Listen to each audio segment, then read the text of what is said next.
حالانکې رسول الله مبارک وي 5 منځونه 5 عذابونه تفصیل ډېر دی خو وایي چې څوک د سهار د مانځه اهتمام نه کوي د ده ځنکدن به سخت وي سخت چې څوک د سهار د مانځه اهتمام نه کوي د سهار د جمع اهتمام نه کوي د ده ځنکدن به انتهایي سخت وي او د ټولو نه خطرناکه ګرانه مرحله به یې دغه بني اسرائیل لا جمع شوې چېرې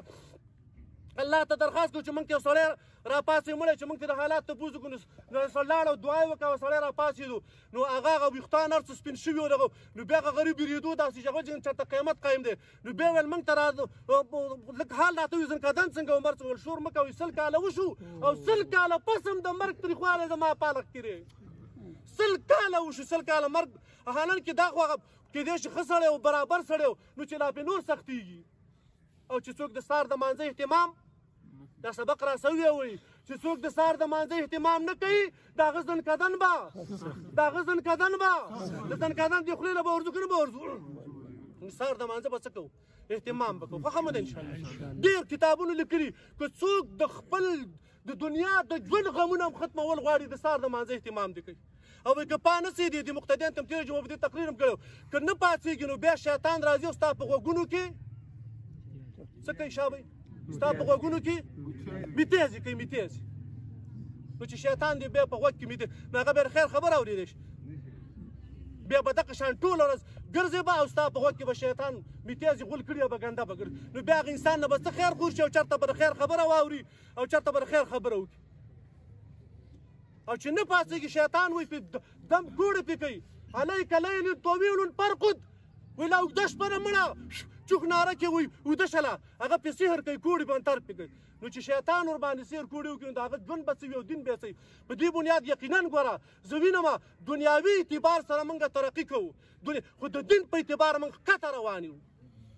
جومات ورځ په ورځ خالي کېږي دا مبلغین حضرات ناست دي زه چیلنج سره وایم چې مخکې د تبلیغ سره کومه مینه وه او د تبلیغ کومه چرچه وه اوس هغه شته د کلي ته به په میاشت کې او په 2 میاشتو کې او په کال کې او 4 میاشتو له لاړې او رالې او دا دې واغلې اوس راته ووایي چې په دې کال کې څوک 4 میاشتو له تلي وو څوک تللی وو سلام امیر صاحب کس خو خیر که یو ته وبېخې نه دي تلي دغه د مرکز رپورټ راغلی ټیک د اجتماع خلک لاړ چکر له ثواب له دغه د مرکز رپورټ راغلی چې یو وخت داسې و چې موږ سره به په اجتماع کې د اجتماع نه 8000 جماعتونه وتل او اوس د 8000 نه راغلي 2000 ته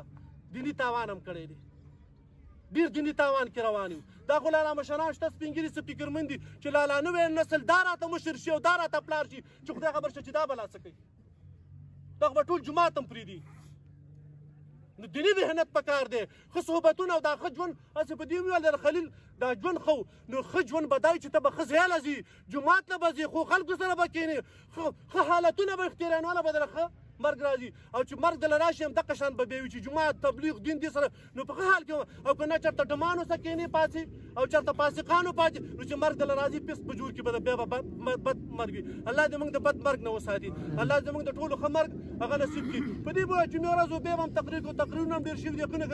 ما به مخکې 45 منټ تقریر کوو اوس کوشش کړی کوم چې 10 منټ 15 منټ ځکه د خلکو هغه مینه هغه جذبه هغه شوق هغه ځان سره خیره جوړ شو ستومانه جوړ شو خو دا ولې څه چل دی موږ چغې وو جومات کې 2 کسه نه ناست دا خو موږ ته یو موقع یو غنیمت ده دومره خلک تا دلته ما ته په جمعو کې په ټول کال کې دومره نه جمع کېږي